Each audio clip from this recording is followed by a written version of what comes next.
noches, bienvenidos al programa. Yo soy Jaime Bailey. Hoy ha venido al programa, es una noche excepcional, una cubana admirable, Rosa María Payá, hija del heroico líder civil, disidente, demócrata cubano Osvaldo Payá. Un aplauso para Rosa María, por favor. Gracias. Bienvenida, ¿cómo estás? Pues bien, con una agenda muy intensa, pero muy bien y muy bien recibida también por esta comunidad. En junio del año pasado, Rosa María, la dictadura de tu país, de Cuba, dijo que tu padre, Osvaldo Payá, que era el símbolo más inspirador de la resistencia democrática cubana, había muerto en un accidente. Pero eso no fue un accidente, ese fue un atentado, ¿verdad? A tu padre lo mataron. Eso pensamos. Nosotros no tenemos una versión de qué fue lo que ocurrió, pero sí hemos confirmado algunos hechos que indican que no fue un accidente. Hechos tan concretos como que el carro en que viajaba fue embestido por otro auto y fue sacado de la carretera. En ese auto, manejado por un español, Ángel Carromero, en el asiento del copiloto iba un sueco, Aaron Modic, ¿verdad? Exacto. Detrás estaban Harold Cepero y tu padre. Es correcto. El auto que los embistió, que los chocó, ¿era un Lada? Lo que Ángel nos dice es que el Lada y los pasajeros del Lada fueron las personas que los golpearon y los sacaron del lugar de los hechos, pero que fueron en realidad golpeados por otro auto. Lo que Ángel me cuenta es que estaban siendo seguidos durante casi todo el viaje por autos de la seguridad del Estado, que en un momento uno de ellos los golpea por detrás y cuando él logra parar el auto, otros que venían en este Lada rojo, pues los golpean y los sacan del lugar de los hechos. ¿Y qué más cuenta Ángel Carromero, que ya está en España y que por fin ha podido contar la verdad? Porque cuando estaba en la cárcel en La Habana, por supuesto, tuvo que leer el guión que le escribieron, ¿no? Y dijo que había sido un accidente. Sí, pero eso también nos los contó. Pero de hecho Ángel ya había contado que no había sido un accidente, porque tanto Ángel como Aaron Modic enviaron mensajes a sus países, a sus amigos de partido. Inmediatamente después mientras estaban en el hospital, atentado. Desde el teléfono del muchacho sueco, de Aaron Modic, tanto Ángel como Aaron envían mensajes de texto e incluso a sus amigos, sus familiares. Conversan con sus amigos y sus familiares. ¿Y qué decían? Bueno, nosotros hemos publicado algunos de los mensajes de texto, hemos publicado todos los que tenemos, aunque sabemos que hay más. Se dice, por ejemplo, que fueron embestidos y sacados de la carretera, se dice que estaban rodeados de militares, que le estaban pidiendo que firmaran papeles, piden auxilio en algunos de estos mensajes. Esta información nosotros la tenemos desde el principio, porque por supuesto que sus amigos se comunicaron con nuestra familia y con los líderes del movimiento en Madrid, que fueron quienes se comunicaron con nosotros y desde el principio nos dijeron que el carro fue embestido por otro auto. Luego del atentado, ¿no? Un auto golpea por detrás al auto en el que viajaba tu padre. ¿Era un viaje largo de La Habana a Bayamo? Ellos iban para Santiago de Cuba, pasaban por la ciudad de Bayamo. Claro, pero habían transcurrido unas horas ya, ¿no? Sí, estamos hablando de más de 700 kilómetros, claro. Habían pasado varias horas, alrededor de 7-8 horas o más. Tus versiones sugieren que en esos 700 kilómetros ya había autos de seguridad del Estado persiguiéndolos. A ver, de nuevo, nosotros no tenemos una versión. Nosotros no hemos hecho público ningún hecho que supongamos. Todo lo que hemos dicho está basado en la información que hemos recibido y no en mi entrevista con Ángel, porque en realidad Ángel me dio pocos datos nuevos. Lo que hizo fue confirmarme hechos que ya sabíamos, lo sabíamos porque el mismo gobierno, a través de una de sus páginas de Twitter, la que se nombra Johandri Fontana, escribió alrededor de las 6 de la mañana, en el entorno en que mi padre salía de La Habana, escribió: Osvaldo Payá sale para Varadero. No salía para Varadero, se dirigía a Santiago de Cuba, pero evidentemente pues lo estaban vigilando, lo estaban persiguiendo desde el comienzo. Y es lo que luego Ángel me confirma cuando habla conmigo. Pero hay un capitán de la policía que lee las actas de los supuestos testigos que estaban en el lugar de los hechos, y en estas actas pues se habla de un Lada rojo que viajaba en simultáneo con el auto de mi padre, y también se habla de que los pasajeros de este Lada estaban en el lugar de los hechos antes de que llegaran los testigos. Tanto es así que uno de los testigos narra que uno de los extranjeros protestaba y les decía: ¿quiénes son ustedes y por qué nos hacen esto? Y en estas actas también se narra que Harold Cepero estaba consciente porque pedía auxilio. Todas estas informaciones las oyen los 3 amigos nuestros que pudieron entrar a la sala del hospital antes de que el hospital se militarizara y fuese rodeado por cordones de policía que impidieron el paso a cualquier otra persona a estas salas del hospital. ¿Tu padre estaba vivo después de la colisión? Sí. ¿Qué pasó entonces? No sabemos. Por eso estamos pidiendo una investigación internacional. ¿Pero tú crees que a tu padre y a Harold los sacan del automóvil siniestrado vivos? No lo sé.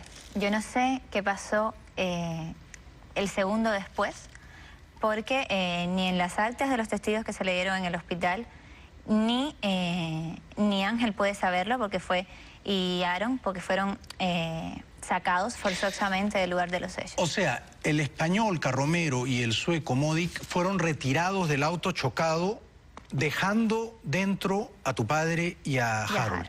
A ellos se los llevan al hospital y además presumiblemente los drogan. Bueno, a mí Ángel me mostró marcas en sus manos de agujas y me dijo que, bueno, que tuvo las vías tomadas por días sin que él entendiese por qué. Sí. Bueno, así operan la seguridad del Estado en Cuba, ¿no? Es decir, eso es un Estado policial y a cualquiera que sea un enemigo lo neutralizan, ¿no? Pero, a ver, desde luego, no podemos pensar en la situación como una situación normal o como una situación de un país democrático. No estamos hablando de un juicio limpio ni de un tratamiento limpio. No podemos juzgar lo que pasa en un Estado de derecho porque nos estamos desarrollando. Correcto. ¿Cómo crees tú que mataron a tu padre? No lo sé. Yo no tengo una versión, ni creo que mi papel sea dar una versión de lo que pasó. Nosotros tenemos derecho a saber la verdad, queremos saber la verdad.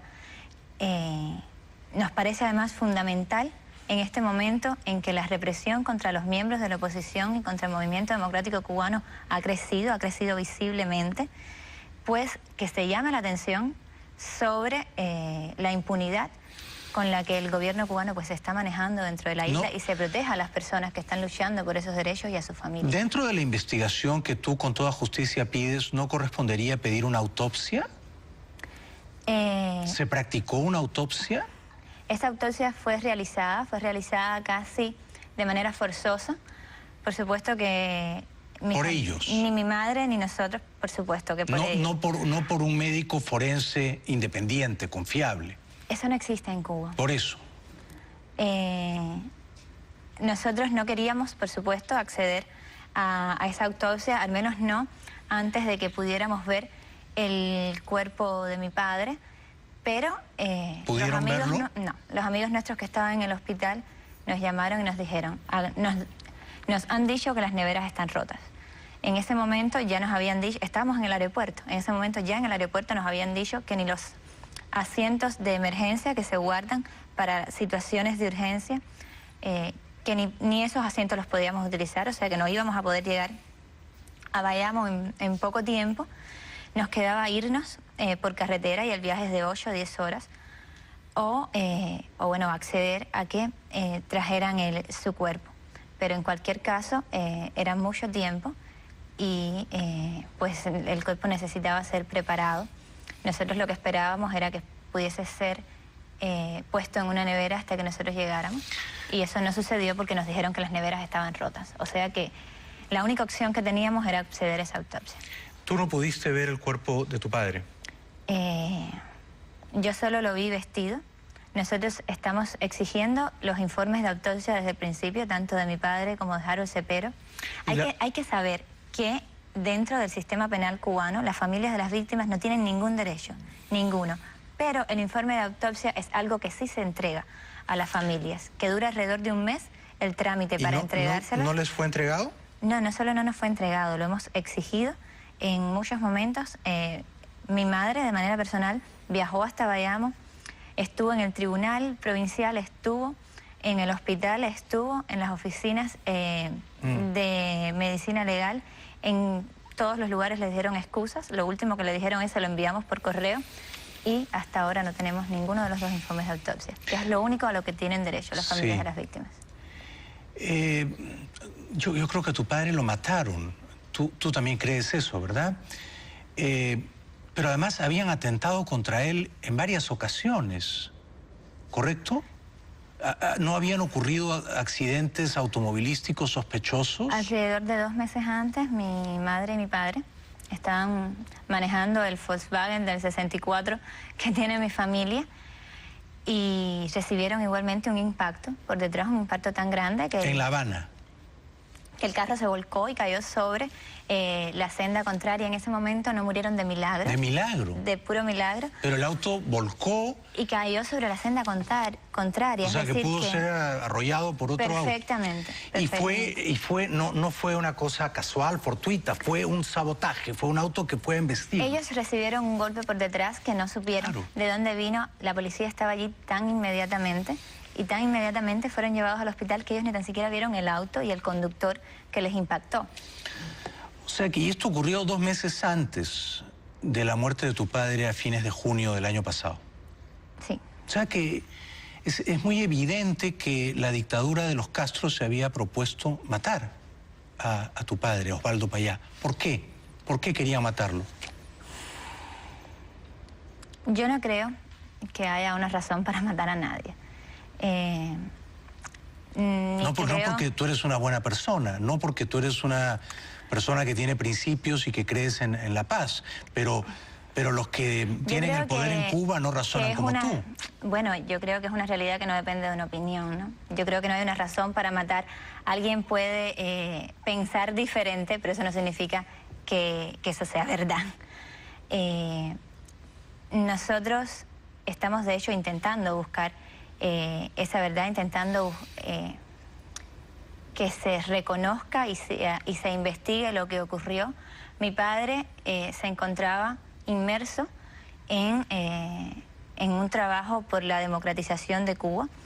Se encontraba de manera muy firme, pues respondiendo a lo que nosotros llamamos el cambio fraude, que se manifiesta en esta serie de medidas y de reformas que no han traído los derechos a los cubanos. Claro, el cambio fraude, que parece cambio, pero que no es cambio, ¿no? Exacto, pero que se vende entonces como una posible apertura democrática, que se vende así a la comunidad internacional, mediante la cual el gobierno cubano aspira a lograr acuerdos económicos beneficios, incluso con la Unión Europea o con Estados Unidos.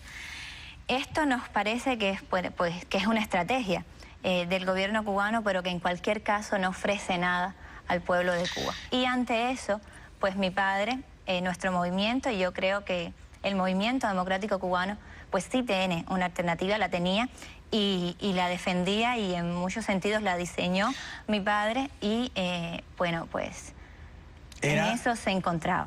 Claro, yo creo que, perdona mi franqueza, ¿no? Pero yo creo que lo mandaron matar porque era el líder, el demócrata de la oposición interna en Cuba más admirable,